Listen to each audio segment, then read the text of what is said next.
Some people wonder, how did Einstein think? How do we physicists think? Most of it is when we're quiet, all by ourselves. We stare out the window and have blocks of equations just wandering in our head until these equations fit together, and then we get a sheet of paper and scribble. It can be very frustrating at times, scribbling equations everywhere. The old cliche of scribbling on the back of the envelope often is true because that's sometimes all you have around. He was always thinking in pictures, visualizing things. When his father gave him a compass, he would just sit up night after night watching the needle point northward. It would send chills down his spine.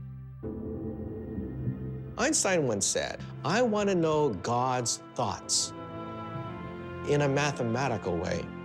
Einstein wanted an equation, perhaps no more than 1 inch long, that would encapsulate all physical laws.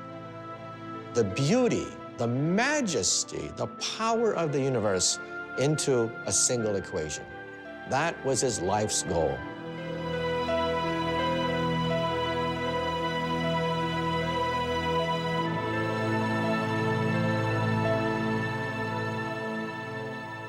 In 1900, Albert Einstein is a 21-year-old undergraduate at the Swiss Federal Polytechnic.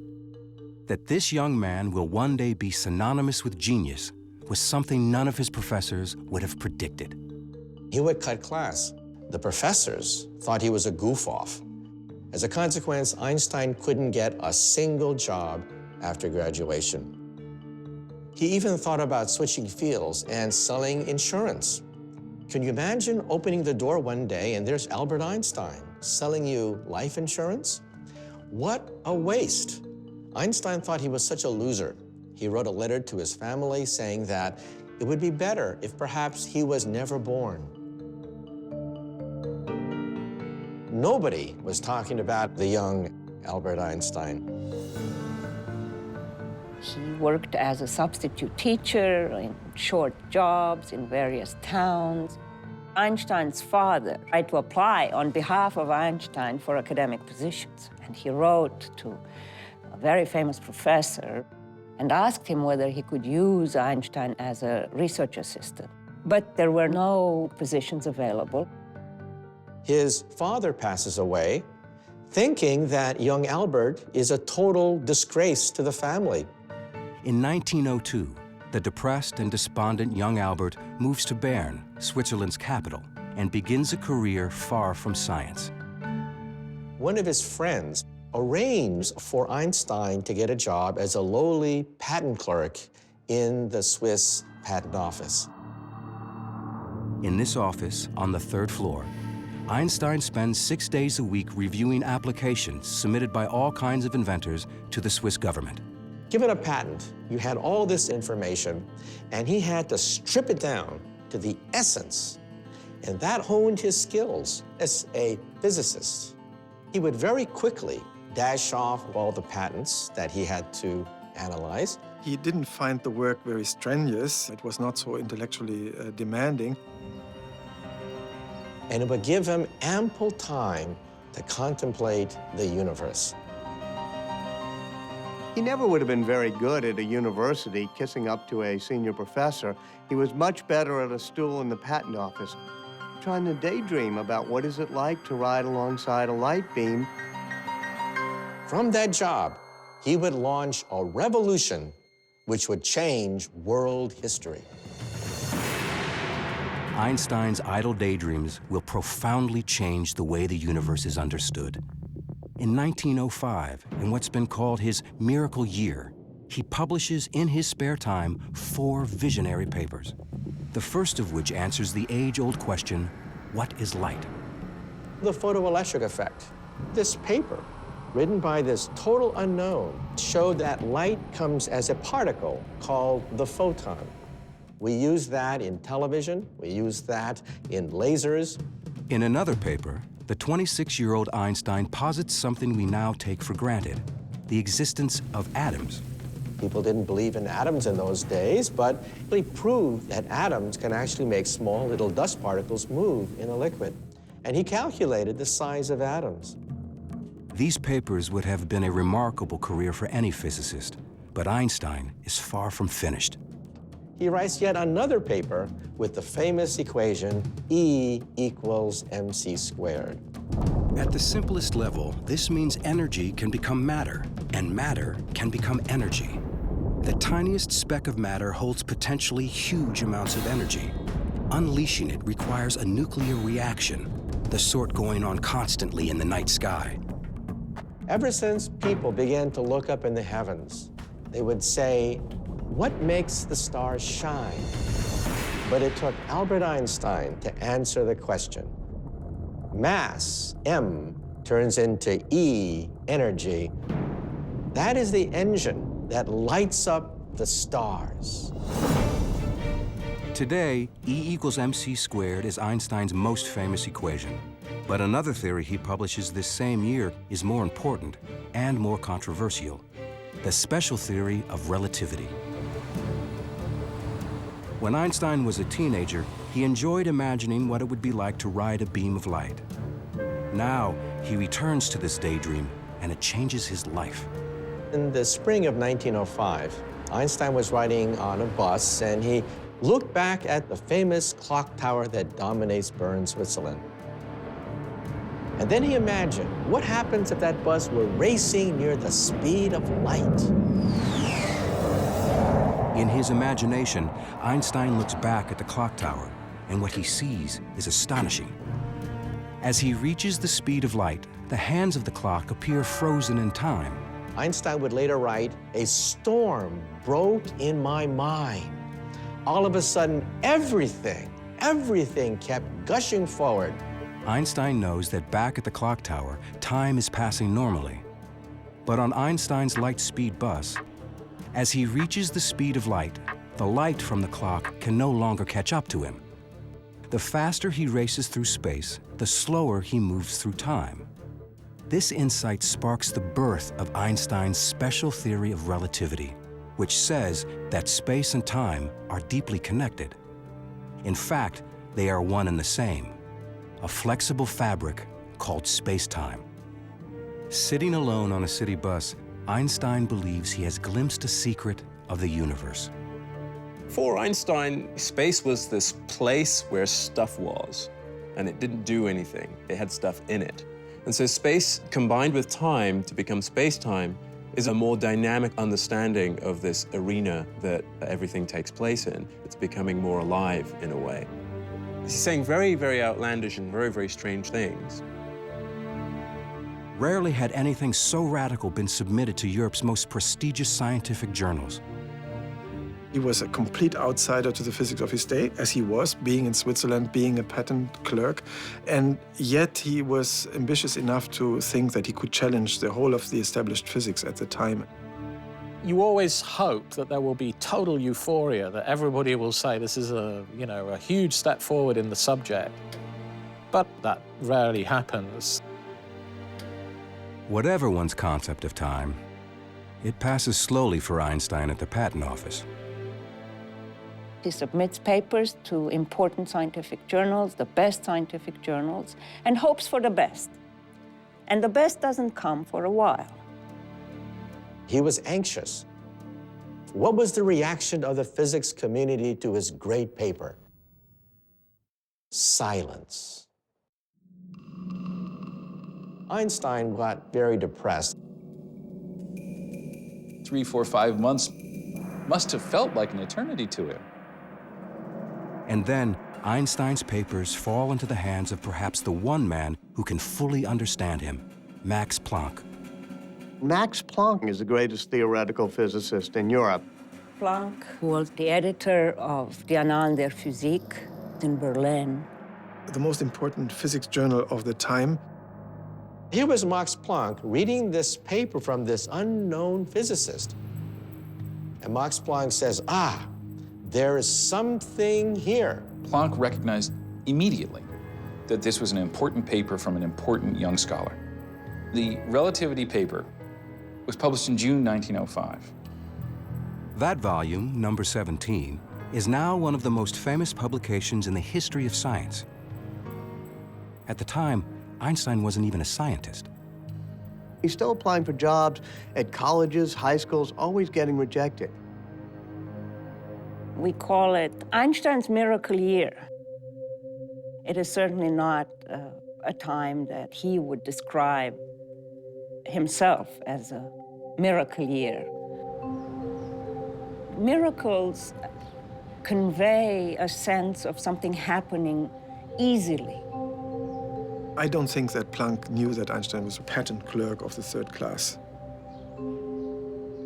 So he must have then become curious about who this unknown Albert Einstein in Bern was. This unknown Einstein is in fact the father of a 1-year-old son and husband to a quiet and serious fellow student from the Swiss Polytechnic, Mileva Maric. When he was at the Polytechnic in Zurich, he was quite a ladies' man. He would play his violin at ladies' luncheons and cocktail parties, so he knew quite a few young women in his day. But Mileva caught his eye. Mileva is the only woman in the class. Here was a physicist. He was smitten. In a temporary detour from their shared scientific passions, Albert and Mileva are married in 1903. A year later, their first son, Hans Albert, is born. The Einstein family lives in this small 2-room apartment in the Swiss capital. The rather limited circumstances in which they lived were not what he would have hoped for at this stage in his life. Mileva had always wanted to be a great physicist, but she flunks her exams at the end of her terms at the Zurich Polytech. She becomes a sounding board on all the great miracle year papers of 1905, especially the special relativity paper. She helps type it up, she helps check the math, but she ends up being a housewife. Einstein is trying to do his scientific work at the same time that he's working 6 days a week. In 1907, Einstein agrees to write a new article explaining special relativity. But when he re-examines his theory, he finds it seriously limited.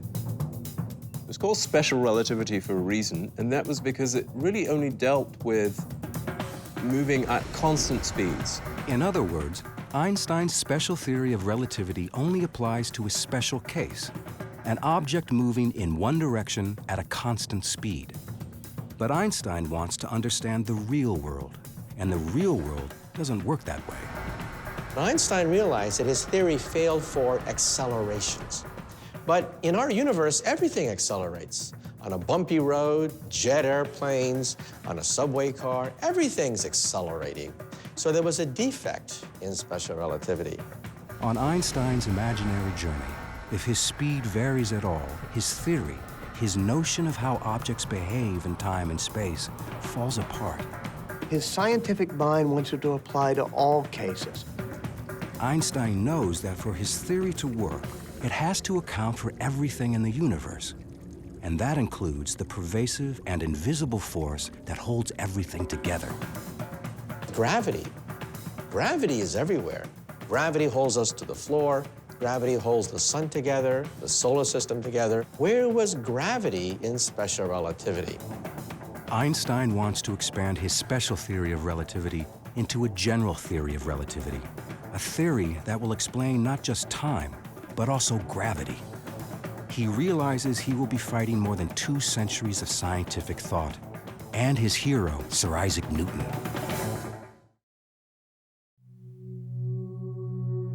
It's 1907, and the 28-year-old Albert Einstein is still a patent office bureaucrat.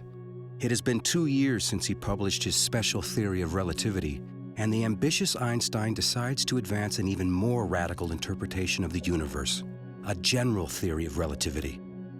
Doing this will require him to take on his scientific hero, Sir Isaac Newton. In Einstein's time, Isaac Newton was God. Newton was the founder of modern science. This is the actual first edition of Newton's Principia Mathematica of 1687. This priceless artifacts is the very, very famous book which became the foundation of universal physics for centuries, until Einstein upset the apple cart. It has been almost 250 years since the apple fell from the legendary tree on Isaac Newton's estate, giving Newton the inspiration to formulate his law of gravity. Newton said that if an object falls, it's because there's a mysterious force called gravity pulling it down. But you know, Isaac Newton himself was not satisfied by that. Objects move because they're pushed, not pulled. Objects move because they're pushed. So what is pushing this? Newton didn't know. So Newton simply threw his hands up and said, I don't know. So I'm going to invent something called gravitational pull. And Einstein said, no, this theory can't be right. He was prepared to simply go, I really want to solve this problem. I want to really understand the whole universe. Max Planck said to him, you can work on gravity if you want to, but there are two problems. You're not going to be successful. The problem is too hard. And if you do, no one will believe you. It's an extremely difficult task. It's not clear where to begin or how to go about doing it at all. Ultimately, the thing that gives him that clue turns out to be his old faithful way of reasoning, the thought experiment. So it's what you and I would call daydreaming, but he gets to call them thought experiments because he's Einstein. He's in his office at the patent office, looking out at the window, and he imagined a man working on a roof. And he begins to wonder what would happen if one of those men were to fall off the roof. And then he had the happiest thought of his life, the inspiration of the ages. He had a vision. The man will not actually be feeling his own weight. He would be weightless. And then he imagined, if you're in an elevator and somebody cuts the cord, what happens to you? You fall. But the elevator falls at the same rate you do, so you are weightless inside the elevator. So then Einstein got it. It's as though gravity's been switched off. What's really going on? There is no such thing as gravitational pull. The Earth has curved the space around me, and space is pushing me into this chair. Space itself can be curved. That's crazy sounding. Space is adjustable. It's actually malleable. Space and time are malleable. It's this flexible thing that can be twisted. You bring an object into space, and it distorts the space around it. Why does the Earth go around the sun? Most people would say, well, the sun's gravity is yanking the Earth toward the sun in a circle. Wrong. The Earth is going around the sun because the sun has warped the space around the Earth, and space is pushing the Earth toward the sun. He had a new theory of gravity, a new theory of the universe. Einstein publishes his ideas about gravity. At the same time, his work on the atom brings him increased attention. As a result, in 1911, he's offered a position as a full-time scientist at the University of Zurich. The 32-year-old patent clerk finally leaves Bern to become, for the first time, Professor Albert Einstein. People start realizing that those miracle year papers of 1905 are probably right. And he starts getting invited to the Solvay conferences, which are the gatherings of the greatest physicists in Europe. Convened by the Belgian philanthropist Ernest Solvay, these conferences bring together the greatest scientific minds in Europe, and Albert Einstein is among them. In fact, he's the youngest professor there. He made an impression. He was friendly, he was funny, and he was smart, really smart, and people saw that. That was also a moment when Mileva must have perceived that she was still part of this small Bern world, whereas Einstein had become part of a bigger world. She writes these plaintive letters saying, tell me about it. I wish I were there. I would love to meet these great scientists. It was always my dream to meet these great scientists. She became jealous of not only the other physicists, but of physics itself. Einstein's lectures become the talk of scientific Europe, and he's invited to speak in Berlin, capital of the country in which he was born. Berlin at the time was the most vibrant city in Central Europe. Einstein hadn't been in Germany since he left at age 15 to avoid the draft. He renounced his German citizenship the next year. While Einstein was in Berlin, mainly to visit colleagues, he was also invited by a cousin. A first cousin named Elsa Einstein. They had known each other as kids, but Einstein had lost track of her. Living on her own, had divorced, she had 2 daughters. She's just the opposite of Mileva. She's not a scientist, she's not an intellectual, but she loves making big old dinners and taking care of Einstein. They liked each other's company, taking long walks, looking at the boats, and he must have been fascinated by her. Einstein returns to Zurich. They exchange fiery love letters. And at one point, it becomes so strong that Einstein says, please don't write me anymore. This isn't going to work. He must have felt that this was an overcomplex situation, even for an Albert Einstein. If the mysteries of the heart elude Einstein, the mysteries of the universe trouble him even more. The curvature of space and warping of space-time, and you scratch your head. He has now been struggling for 4 years to more fully develop his general theory of relativity. His theory of relativity is so complicated that very few people can understand it. Somebody's got to test it. It's not a testable hypothesis. It's not science. It's science fiction. Einstein knows he's on the right track towards solving his theory. Now he must find a way to prove it. It's 1911. For 4 frustrating years, Einstein has struggled to perfect his general theory of relativity. His theory won't be accepted until he can demonstrate this radical concept. Suddenly, he is struck by an idea. If he can shine a beam of light through an area where space is curved, then according to his theory, the beam of light will actually appear to bend. Light only knows straight lines. What's bent is space. What could have enough gravity to bend light so much? Well, what about the sun? 300,000 times more massive than the Earth, the sun is the perfect object for Einstein's experiment. But how can anyone shine a beam of light around the sun?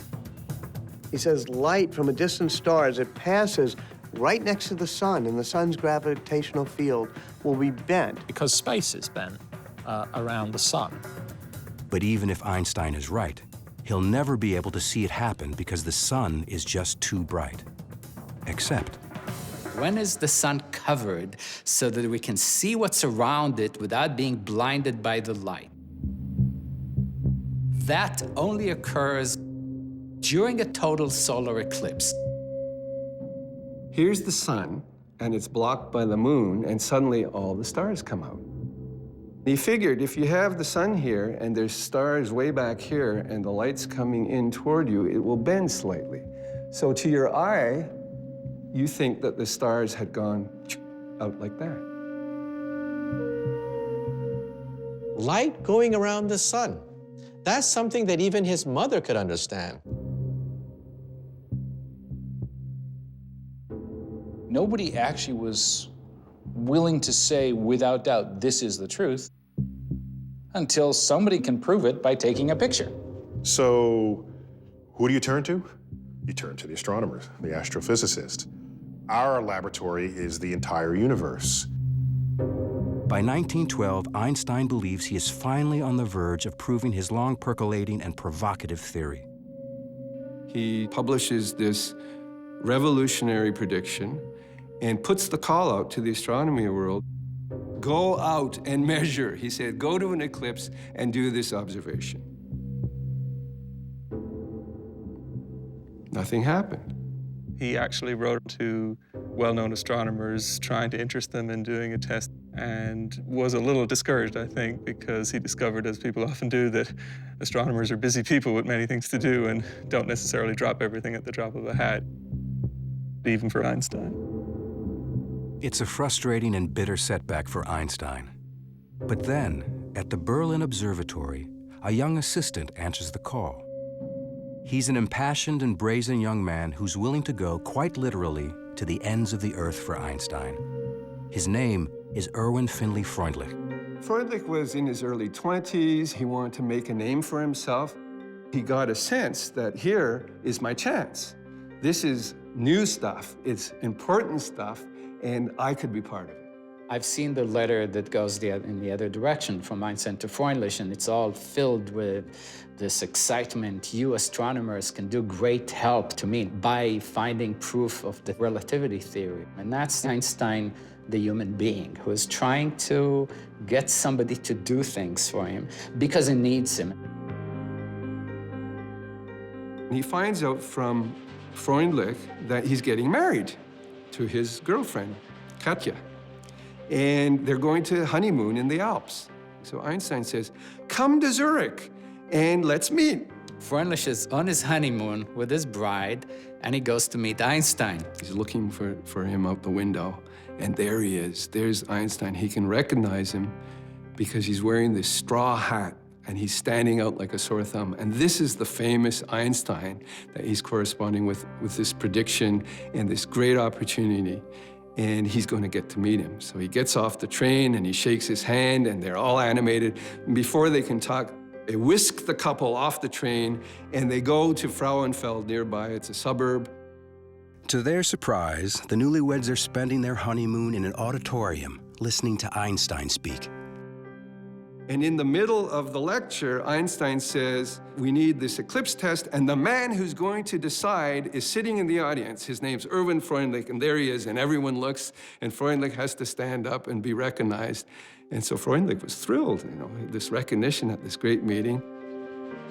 On the way back to Zurich, Einstein engages Freundlich in an intense discussion about gravitation while the new fiancée, Katja, just looks at the scenery.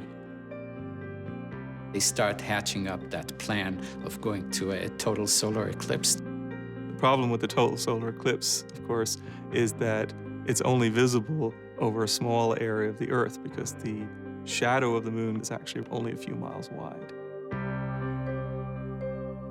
They get these tables and they realize that the next total solar eclipse will occur in the Crimea, which is in Russian territory, on the 21st of August, 1914. Freundlich goes to his boss, says, look, let's go to Russia. I'm collaborating with Einstein. Will you put the money up? And he says, no way. He just refuses. Einstein is absolutely furious. Reaching beyond the European scientific establishment, Freundlich writes to the director of the Lick Observatory near San Jose, California, a rugged outpost of American astronomy. It was a community living on the mountain. They all had their families, their wives were there, their kids were there. They were depending on each other for survival. For many years, it had the largest refracting telescope in the world. But most importantly, it has William Wallace Campbell, a pioneer of eclipse photography. In the 19th century, eclipses used to be attended by astronomers who just did visual observations. I saw this, I saw that. They would draw diagrams, and if people disagreed, it was one guy's word over another. Photography meant you can actually capture what was happening and do precise measurements. Campbell pioneered that technique in the early 20th century.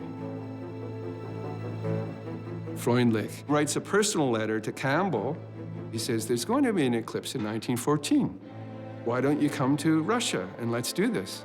So there's this wonderful correspondence between Campbell and Freundlich, the senior doyen of California astronomy and this little pipsqueak of an assistant in Berlin who's doing this against the will of his boss. They will be the first to either confirm or to discredit Einstein's new theory of gravity. This was an important observation. Campbell had a fever in him.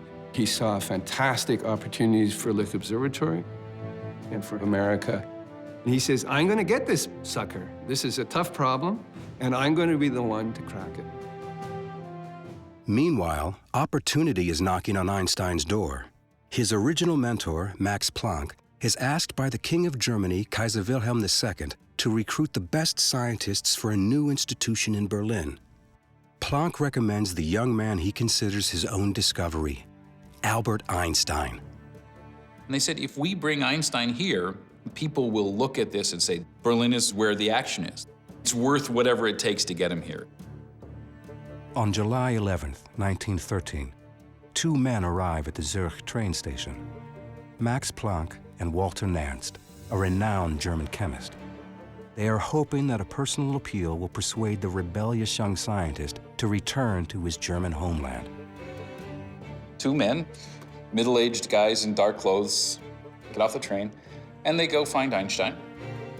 They're so different. Max Planck is very proper Prussian, always very well-dressed and well-groomed, wearing the monocle, talking in very formal tones. And there's Einstein, who's refusing, even back then, to comb his hair and dressed in, you know, sort of old coats and however he feels like it, already starting not to wear socks. They make a great offer to him. He'll be a professor at the University of Berlin. He'll be a member of the Prussian Academy. He won't really have to teach classes. He'll have all of the research help he needs. It was Max Planck. It was Nernst. It was the Prussian Academy of Sciences. It was the entire world of physics that had said no, bearing down and saying, we want you. Einstein did not answer the offer. Einstein says, why don't you just go take a trip for the rest of the afternoon up the mountain? I said, I'll meet you at the train station when you come back. And I'll be carrying a bunch of flowers.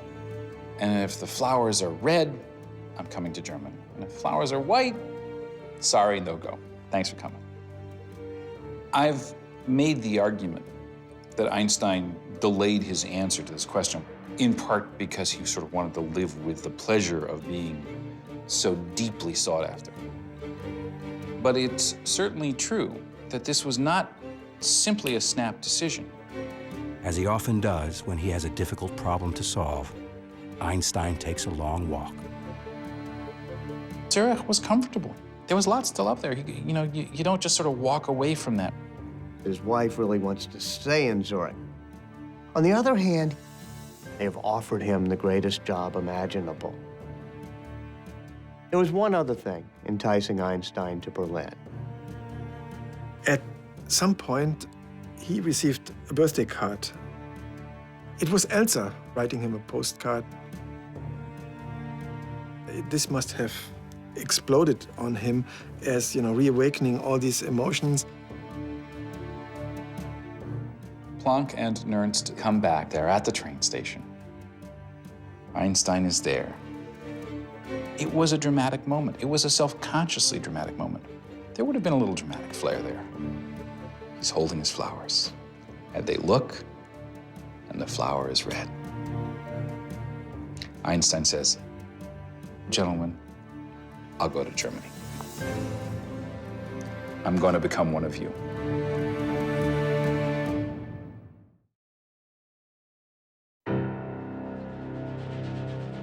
By April 1914, Einstein's world is looking brighter.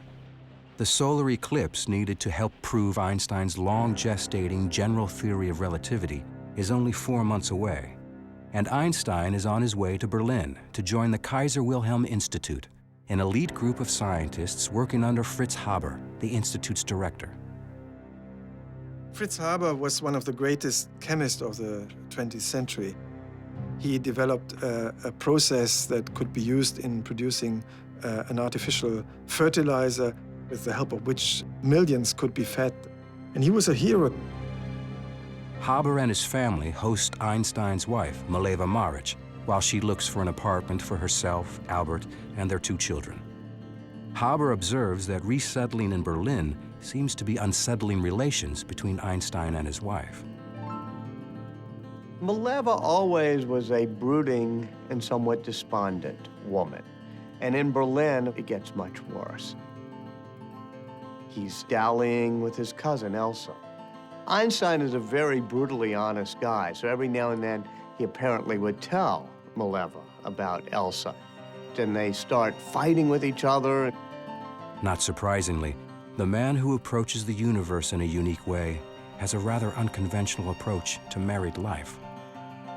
Einstein gives Mileva an ultimatum. If you want to stay married to me, you have to do the following things. It's a contract. It says you have to bring me my meals in my room. You have to speak to me only when I want to have conversation. You're not to expect intimacies from me. More power to her. She doesn't sign this contract. She decides, no, I'm not going to go for that.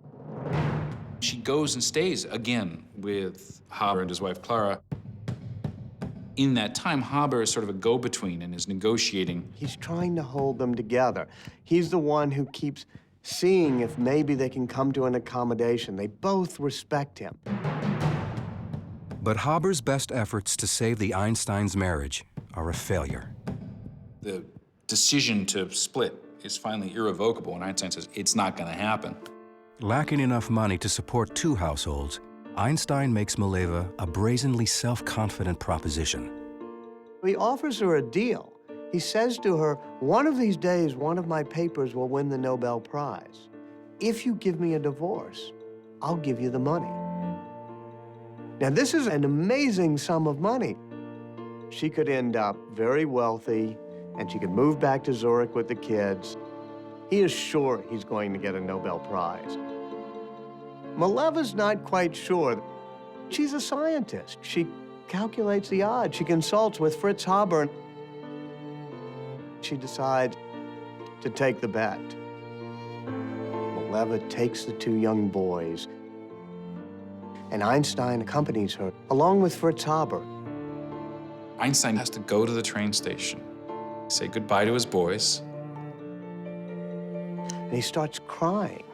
Haber's never seen him cry before. This was a really quite devastating moment for him, and Haber was the man he was with, sort of holding him up through this moment.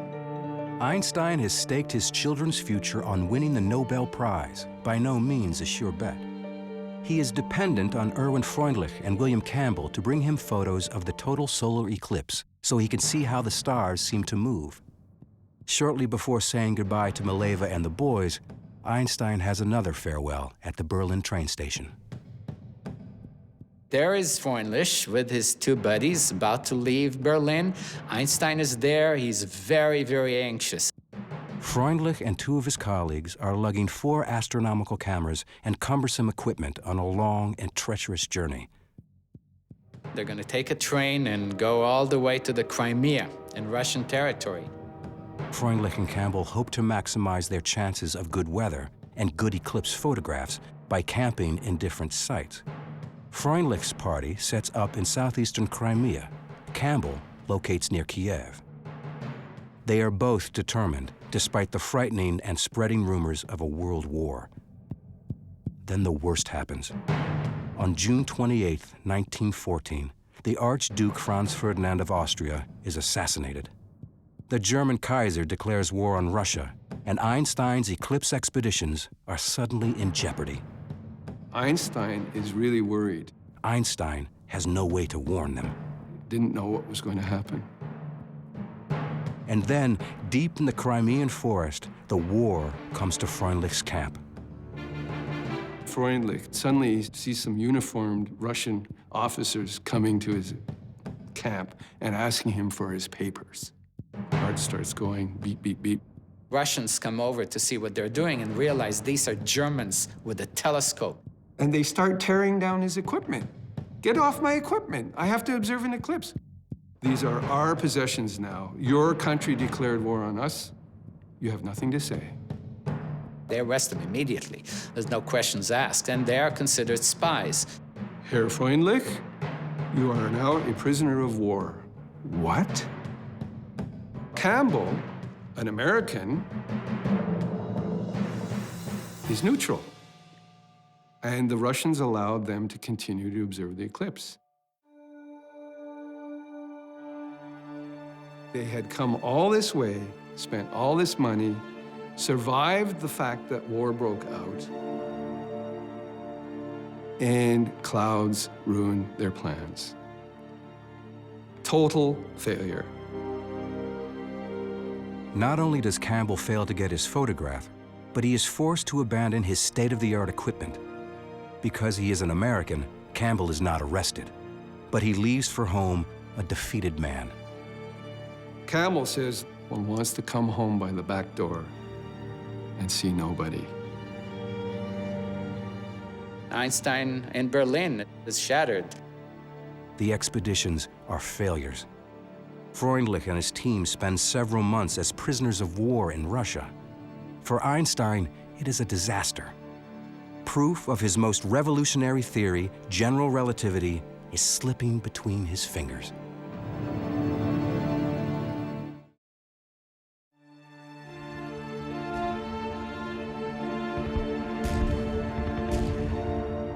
The outbreak of World War I leaves Einstein's Russian eclipse expedition in shambles and threatens to further obscure the long-sought proof of the relativity theory on which Einstein has labored for years. The war killed communication between scientists. The open exchange of ideas was gone overnight. Ties were cut. Once the United States joins the war, astronomer William Campbell sees things differently. Campbell dedicated himself to the eclipse problem, independently of his former colleague from Germany, who he now viewed as the enemy. In Berlin, the whole atmosphere changed. When Einstein looked out of his window, he would see a lot of patriotism. In his eyes, a whole nation went crazy. All of Einstein's expectations of the kind of city he was going to live in disappear. They're gone. Hundreds of thousands of German young men marched enthusiastically. His best colleagues, Planck and Haber, were enthusiastic about the war. His close friend Fritz Haber, like Einstein, was born German and Jewish. Fritz Haber converted to Christianity, and he tried to assimilate as much as possible. One of his great moments of pride when he actually received a commission in the German army. Really almost unheard of award for a converted Jew. Einstein saw this as ridiculous. Haber said, I'm a chemist. I understand the chemistry of the chlorine atom very well. I know that chlorine gas is poisonous. Can I turn this into a useful weapon? Haber felt he could construct a devastating enough weapon that it would end the war quickly, thus a humane outcome. The institute Haber directs is turned into testing gas to be deployed on the Western Front. Einstein has an office in Haber's institute. Einstein was disgusted by the eagerness with which Haber, first amongst his colleagues, but many of his colleagues, went looking for ways to kill people and kill them more effectively. Haber was one of the first to develop terrible weapons out of the potential of science. Early in the war, Haber's new mystery weapon, poison gas, is tested on a Belgian battlefield. Haber was there and said, release the weapon. This low cloud drifted over the battlefield, and the cloud just sort of forms. This was the first time this ever happened. Troops had seen things that looked much worse than this cloud, and the effect was devastating. I mean, the troops were just blown out of their trenches. Haber saw thousands of people die, thousands of soldiers, about 5,000 soldiers. Your lungs begin to fill with fluid, and as the deterioration of your body continues, you can lie there on dry ground, in effect, drowning. Albert Einstein takes a look at his close friend and his, intimate professional colleague and says, in effect, you're pathological. This is grotesque. He writes a letter to a friend in Switzerland that says, all our supposed technological progress is like an axe in the hands of a madman. Haber never resented it. And it's so strange that he befriended Einstein so closely. They were living on different planets.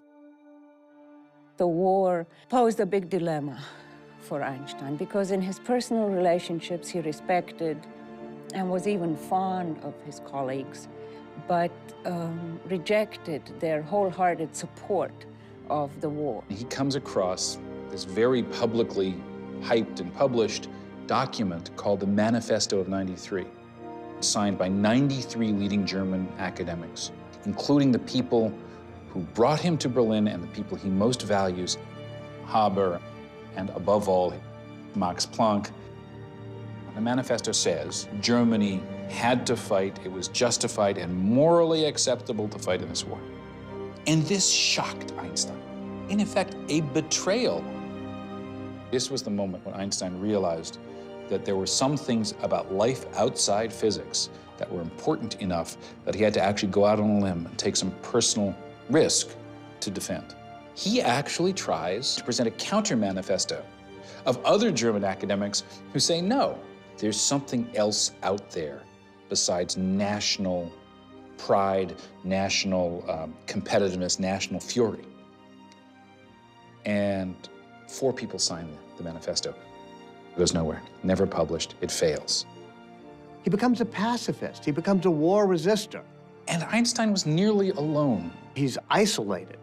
He's being rejected by his colleagues. His marriage is breaking up. He's having a custody battle for his kids. He immerses himself in his science. The isolation has a positive outcome as Einstein looks again at his general relativity theory. He refocuses on the mathematical equations.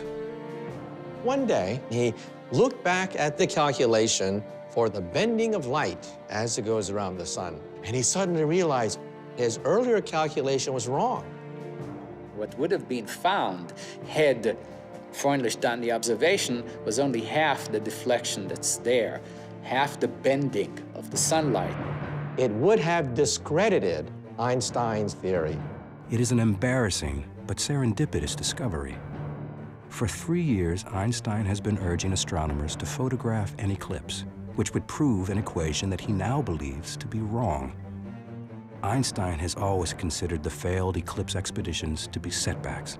In fact, they may have saved his career. The war raging all around him, the physicist retreats to his study. He had a little apartment, and most of his thinking was done in his study. Sometimes he can't quite visualize the curving of space, and what he does is he takes out his violin. He said that Mozart's music captured the harmonies of the universe. Playing the violin would help him think. Einstein had this prodigious ability to sit and think. It was called Sitzfleisch. People who knew him said he had this remarkable Sitzfleisch where he can concentrate on a problem for hours, for days, even years. In his office are lots of mathematical manuscripts with equations all over. And he's sitting there thinking, walking around, standing deep in thought. He's doing pure mathematics in his mind. Science is done by the seat of your pants.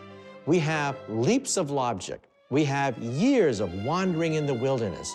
We have frustration. We have pulling our hairs out.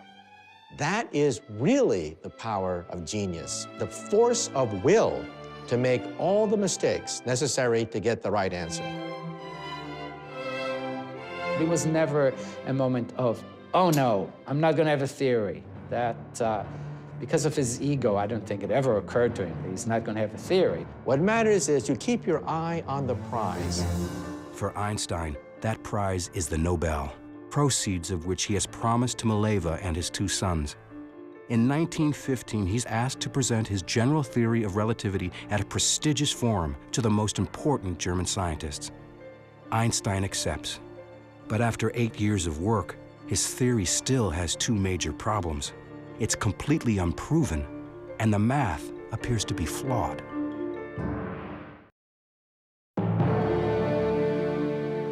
After nearly a decade of work, Einstein's general theory of relativity is still far from finished. His math is wrong, and without the correct calculation, his theory can't be proven. And now he's scheduled to deliver a paper to the most prestigious scientific gathering in Germany. Prussian Academy, it's a very formal place. It's a place that knows how distinguished it is and how historically significant it is. These weekly meetings you can sort of see as an attempt by at least some of Germany's leading thinkers to act as if the war were not all there was. Einstein is to present his theory of general relativity. The problem for Einstein is he hadn't finished it yet. In the fall of 1915, Einstein was hardly thinking about anything else. He was completely focused on finding the solution to a puzzle that had occupied him for more than 8 years. Einstein is trying to come up with these equations that describe how space is curved. And he's working deep into the night. If you look closely, it's really trial and error. You're not seeing a mathematician who just, throws the ideas, perfect formulas onto the paper of the notebook. He cancels everything and says nonsense. These terms disturb. So he's sort of talking to the math. Sometimes he turns the notebook around and then he, throws it away with disgust. It can be a real blow when an idea you've been working on doesn't work out. This gut-wrenching feeling. Since discovering his math error, Einstein believes he is making real progress. His equations are nearly complete. He accepts an invitation to speak at Göttingen University, essentially a dress rehearsal for the Prussian Academy. Einstein is up at the board writing his equations and trying to describe his problem. In the audience is one of the greatest mathematicians of all time, David Hilbert. Hilbert sits there and listens very carefully to Einstein. He thinks, I can solve the problem. I can do it better than Einstein. There's always this worry that you might get scooped. You become a little bit paranoid, or sometimes a lot paranoid. There's always this feeling I have when I have a good idea, which is that, well, if I've had this good idea, that probably means that someone else is going to have or has had this good idea too. Einstein goes back to Berlin, and Hilbert goes into his own office. And Hilbert sits there and thinks and tries to race Einstein to the big prize of general relativity. He was one of the greatest mathematicians of his time. A controversy between the two giants, a giant of physics and a giant of mathematics. Hilbert, the nasty guy here who thinks he can beat Einstein, starts working. Hilbert thought that physics was much too important to be left to the physicists, so the mathematicians should take care of it. Stakes are very high here. All or nothing. To unlock the secret of light, to unlock the secret of gravity. Nobody can ever say that Einstein is not a fantastic mathematician, because at that moment, the problem is distilled into pure mathematics. Several times, Einstein thought he had it. When he submitted one of the versions to the Prussian Academy, he wrote his son in Switzerland, you will later understand that this was a great day that changed history, and your father was, producing it. But it turned out again to be an erroneous version. He had to change it a week later once more. He had tried many alleys before, and they turned out to be dead ends. How long do you wait developing this idea, writing the paper, working out all the consequences before publishing it?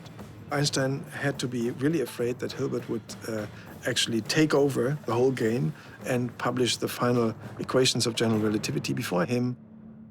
All of a sudden, he discovered that several pointers all seemed to point in the same direction.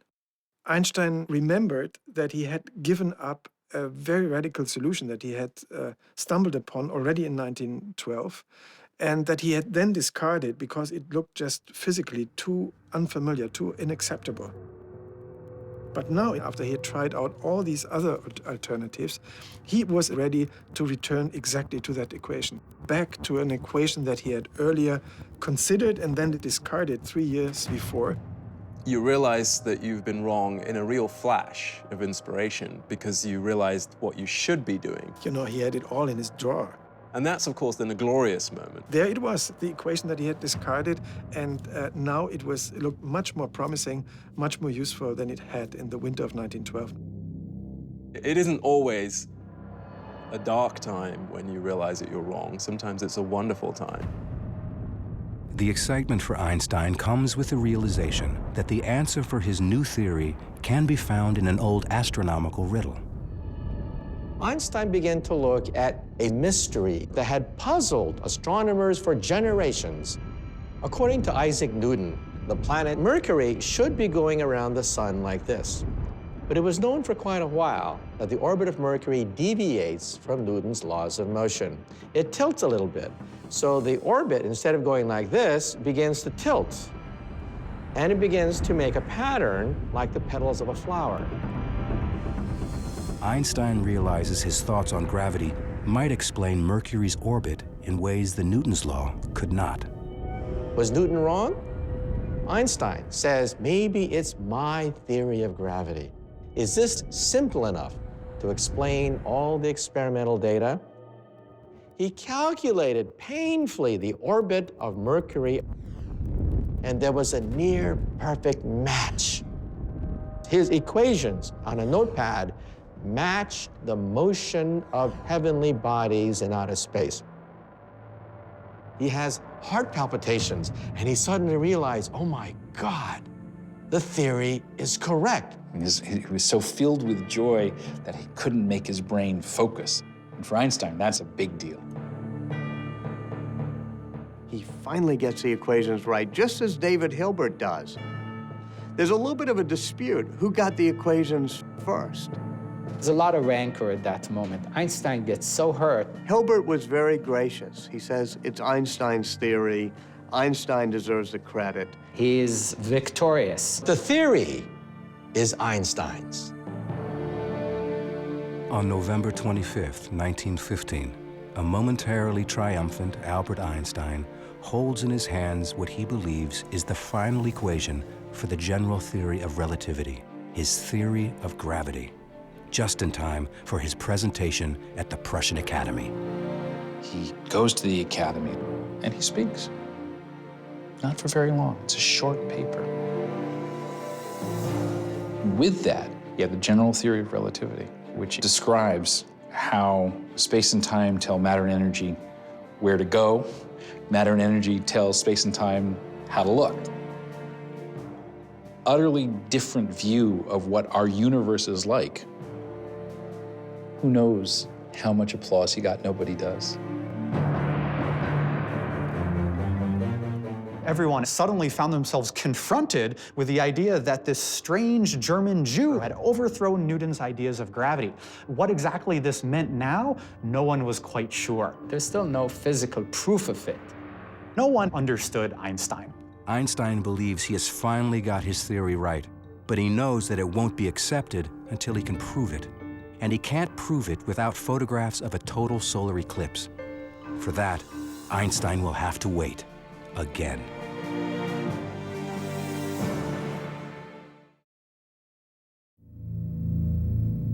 Einstein publishes his completed general theory of relativity in 1916 with the corrected mathematical equation. But there is still much work to be done. He needs photographs of a rare solar eclipse to prove the theory's accuracy. But in war-ravaged Berlin, now under blockade by the British, even the basic necessities of life are hard to come by. Surrounding him, Berlin was an impoverished city, and the hunger grew so bad that there were hunger riots. In the middle of a harsh winter, Einstein's intense productivity comes to a sudden halt. The reason he stops is he's exhausted and he's sick. Bad stomach problems. He's really, really, really sick. He writes, I don't eat, I haven't been able to sleep, and he succumbs to a physical and a mental breakdown. Einstein retreats to a small apartment in Berlin. His cousin Elsa becomes his nurse and savior. Elsa keeps cooking for him, bringing him food, eventually having Einstein move in with her. While Einstein's health is in Elsa's hands, the fate of his theory lies with astronomers. One of them who will play an important role is at Cambridge University in England. Arthur Eddington is a scientist, but also a religious man who attends this small Quaker meeting house just across the street from the university. Sitting in the back row at this Quaker meeting, full of people sitting quietly, is Arthur Stanley Eddington, head of the Cambridge Observatory, known all around the world as one of the most brilliant minds in astronomy. The war has taken a heavy toll on Eddington and his fellow Quakers, nearly all of whom morally opposed the war and refused to fight the Germans. He's one of the few men left. It's just him and the women.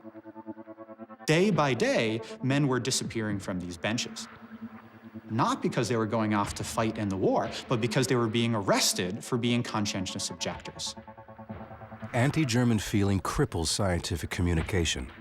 Eddington knows nothing of Einstein's new theory until February 1916, when he receives a package from a colleague in the neutral Netherlands, astronomer Willem de Sitter. Inside is a copy of Einstein's paper that de Sitter has translated into English. Eddington opens it up and realizes immediately that he's seeing something of tremendous scientific significance. And he writes back to de Sitter, no one in England knows about this, no one. So he asks de Sitter, tell me about this Einstein. De Sitter says, well, Einstein didn't like the war and in fact had written a manifesto against the war. And when Eddington hears this, he says, this is perfect. This is so important, we have to do something with it. The mission becomes more than a scientific quest. Like Einstein, Eddington is isolated because of his political convictions. Eddington sees this exciting scientific challenge as a way to show that scientists across enemy lines can support each other for a higher purpose. Eddington says, relativity is the most important scientific theory since Newton, and it's done by a German, and even better, Einstein, a brilliant, peaceful scientist. He wanted to stand up there and show the world and show his scientific colleagues that an Englishman will stand up for a German. And the Eclipse expedition was the perfect opportunity. But the forces of interplanetary alignment may not wait for the war to be over. The next full eclipse will occur in June 1918, and it won't be visible in England, where Eddington is trapped by war. However, it will be seen in the state of Washington, practically in the backyard of a man who has been down this road before, William Wallace Campbell of California's Lick Observatory. There was going to be another eclipse in 1918, not very far from Lick Observatory in Goldendale, Washington, in the west. If Campbell succeeds in photographing this eclipse, he can be the first person to determine if Einstein's theory is right or wrong. Because there was a war going on, no one else could go. The Europeans couldn't send an expedition, and so he had the field to himself. But Campbell also has a problem. They didn't have their equipment because it was still trapped in Russia. Campbell had been forced to abandon his state-of-the-art camera gear in the Crimea back in 1914 when World War I first broke out. So he improvises. Campbell went scrabbling around for equipment at Lick Observatory. They got a lens here, a tube here, and they cobbled together a couple of cameras for Goldendale. The Lick party was forced to use substandard equipment. Campbell has no choice but to take the risk. He has a total solar eclipse all to himself and may never have another opportunity like this again. Campbell's party travels to Goldendale, Washington, and gets ready for the coming eclipse. It was close to home, so the whole family went. Campbell's goal is to photograph the stars that emerge in the brief period when the sun is hidden by the moon. But on Saturday, June 8th, 1918, it seems that the universe is once again not ready to yield its secrets. Clouds moved in, and it looked like he wouldn't even get observations, and Russia would be repeated, which he hated. And suddenly, just at the crucial time, when they needed a clear sky, the clouds parted. Campbell begins taking photographs of the spectacle.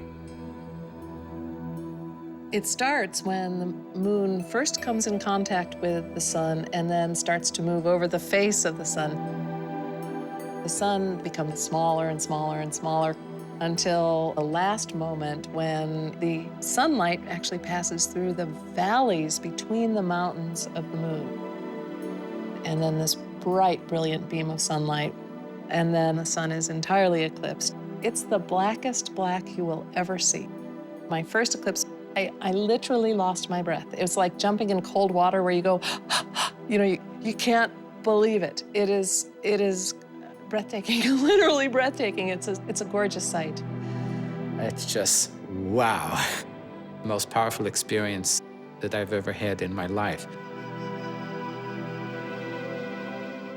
The New York Times had a reporter, and they wrote an article, "Clouds Fall Away for Eclipse." There's a little subtitle, "Test of Einstein Theory." This is the first time that an American newspaper mentioned Albert Einstein.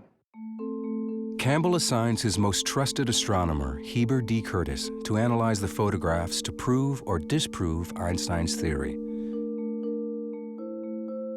Looking in, a star would have been visible, one of the stars that was to be measured.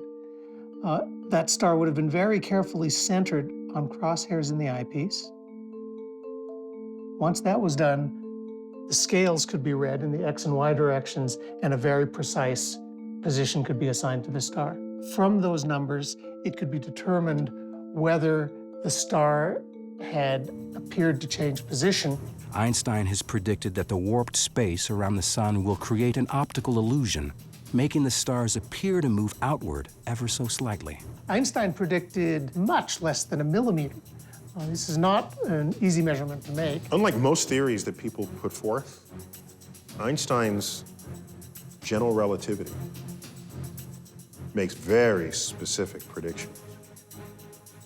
Very tight, it's gotta be this, and if it's not that, then the entire foundation of the idea has gotta be discarded. Extremely precise, painstaking measurements. There was no wiggle room in Einstein's relativity because the idea that gravity is the manifestation of the curvature of space and time. You're gonna say how much it curves and what happens to matter or light in the presence of that curvature, calculate it, make the prediction. If the prediction doesn't come true, you don't go say, okay, let me see if I can tweak the theory. Not in this case. You can see on these pages the kind of labor that Curtis had to endure in order to make these measurements. There's page after page after page of this. Some pages crossed out. All you needed was one experiment to show that any aspect of relativity would fail. And he'd have to go back to the drawing board completely. Curtis looks at the stars and sees nothing unusual. They all appear in their normal places, which can only mean one thing. Einstein is wrong. But Campbell is unwilling to risk his reputation on improvised equipment. Nobody wants to reveal an answer until everything has been double-checked. The best tactic is total silence until you're absolutely sure what you found. Campbell orders Curtis to check his results again and again. As Curtis works in quiet isolation atop Mount Hamilton, Europe is in chaos. The order of Europe changed completely. We have 3 empires that disintegrate within weeks of each other. On November 9th, 1918, Kaiser Wilhelm abdicates the throne. Einstein notes in his lecture book, class canceled due to revolution. In the immediate aftermath of the war, German scientists, including Einstein, are still not allowed to travel. But Eddington can. Einstein learns that he is going to Africa to photograph a solar eclipse expected on May 29th, 1919. As Eddington leaves Cambridge, the hallways are full of crutches and canes. Cambridge begins to fill up with students again, but they're crippled or they're maimed. He had no fanfare. He's heading off on a lonely adventure. Eddington believes in Einstein and hopes to bring back proof of his controversial theory. But in California, astronomer William Campbell is preparing to deliver his own results, and the news appears to be devastating.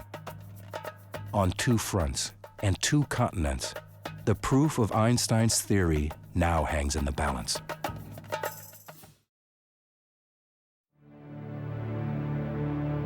It's February 1919. Atop Mount Hamilton in California, William Wallace Campbell is examining and re-examining photographic plates which appear to indicate that Einstein's general theory of relativity, his theory of gravity, is wrong. But Campbell has competition from British astronomer Arthur Eddington, who is on his way to photograph an eclipse in Africa. Eddington leaves Britain and heads south. He's in his late 30s. Travel in those days was not comfortable. This is the tropics, the height of summer. It must have been a very unpleasant place to be. In May of 1919, after 10 weeks at sea, Eddington and his assistant arrive on the shores of Principe, a small island off the coast of West Africa. Malaria is a big problem. There are poisonous snakes. He has to hack his way through the jungle. They spend a month building a telescope in the middle of the jungle. The day of the eclipse, rain is coming rolling down. He's crushed. Phenomenal disappointment. But then suddenly, amazingly, a gap in the clouds. He sees a black moon. They have to begin taking photographs right then. They just start the device. The mirror begins to rotate, and then you put a photographic plate in the end of the telescope.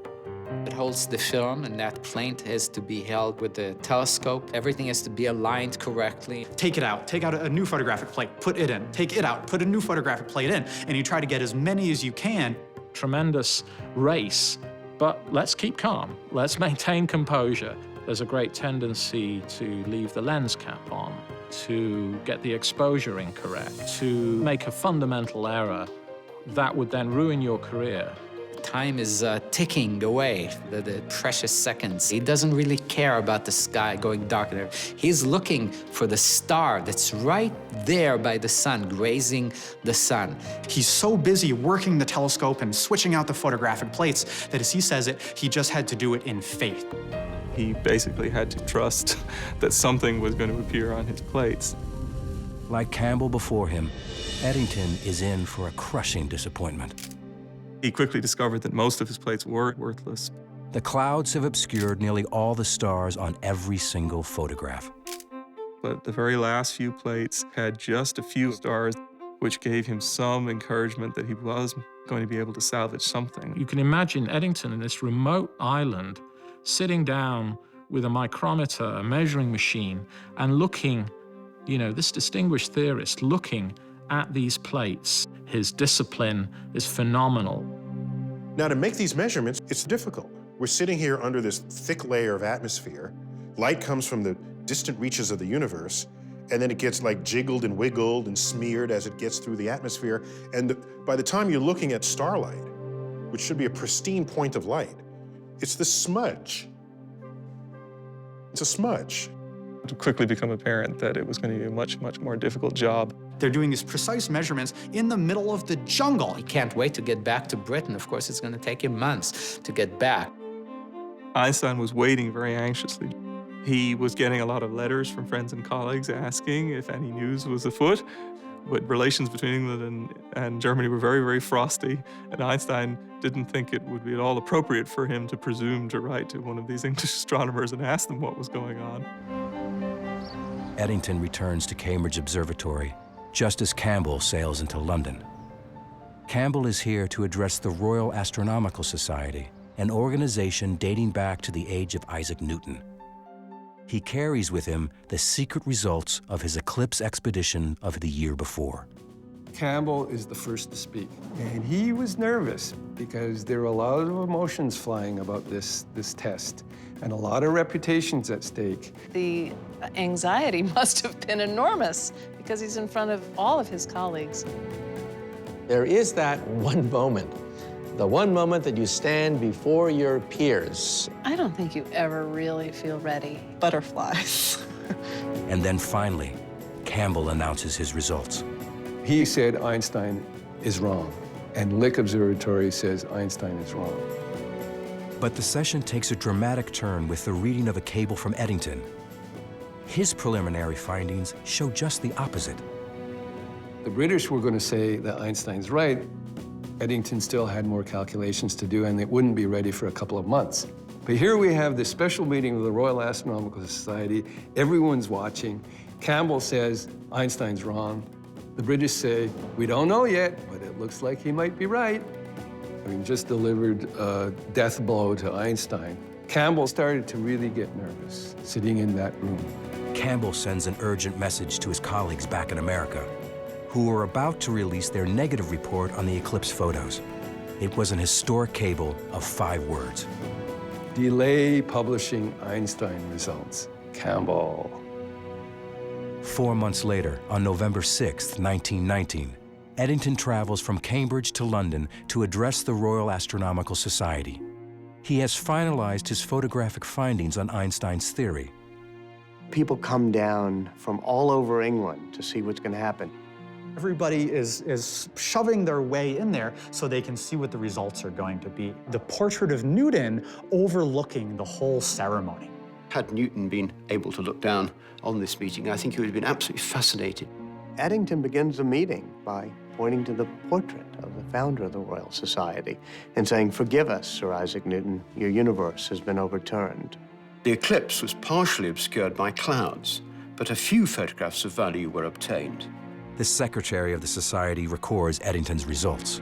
The measurements of the plates have led to the conclusion that the deflection of 1 second 0.75 at the sun's limb, predicted by Einstein's general theory of relativity, is verified by the eclipse observations. The public interest that gets generated by this is tremendous.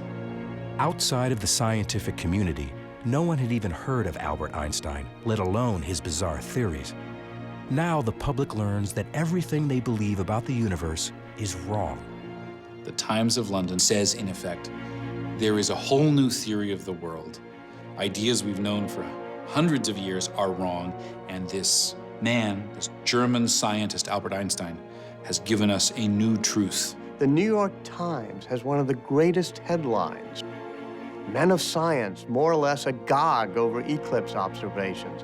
Einstein theory triumphs. And it is then that the German press also picks up on these events. There's a Berlin magazine that shows him, sort of this romantic face with a already fairly, dramatic hair, and this faraway look in his eyes.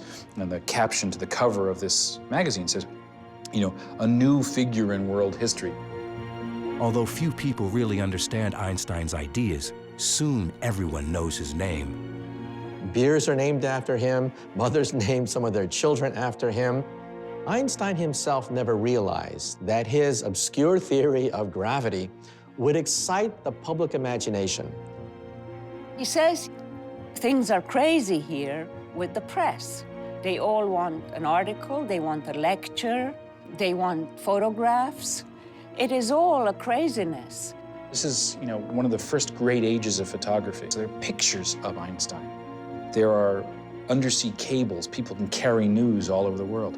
There are newsreels. You can see the man moving and talking. Without such freedom, there would have been no Shakespeare, no Goethe, no Newton, no Faraday, no Pasteur, and no Lister.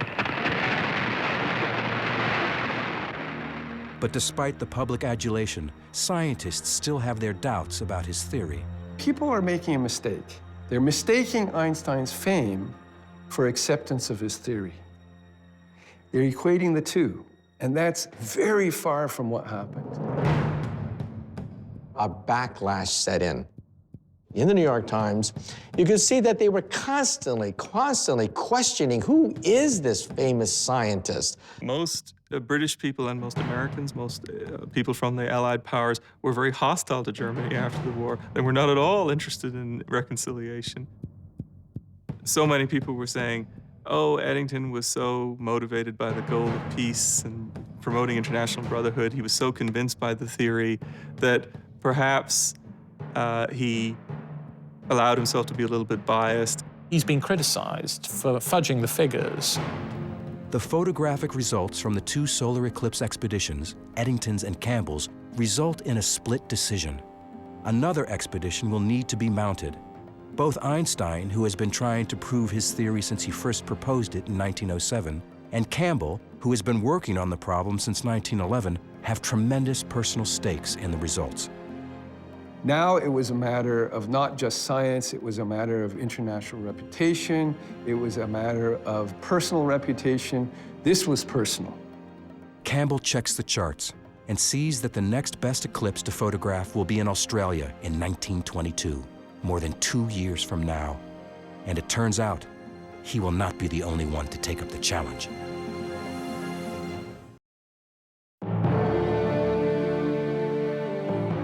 It's 1921, and the 42-year-old Albert Einstein becomes science's first superstar. Einstein has this sort of victory tour of the world. In America, the newspapers are reporting as the boat goes across the Atlantic, Einstein is coming. But there are 15,000 people waiting to meet Einstein in Lower Manhattan. This is for a theoretical physicist. He traveled all up and down the East Coast, through the Midwest. Einstein is a total phenomenon. But more importantly for Einstein, the scientific community is still debating whether his theory is correct. And the more attention Einstein gets, the more his theory is thrown into doubt. Einstein is being exposed to increasing criticism of his theory of relativity. People said, we have to redo the test. In September of 1922, a total solar eclipse will be fully visible in Australia, and William Wallace Campbell sees an opportunity to set things right once and for all. He started making plans to completely redo his equipment. Completely redesigned entirely with this measurement in mind. This was the Cadillac of Einstein effect measuring equipment. The first eclipse point was the very, very, very westernmost part of Australia, in a place called 90 Mile Beach. But this time, Campbell is not the only one pursuing this goal.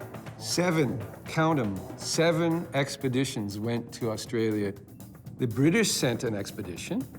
Freundlich led an expedition. It was the first time he had a chance since Russia. John Evershed, a British astronomer, was able to come from India. The Canadians sent an expedition, and 2 Australian expeditions went. Serious competition to Campbell.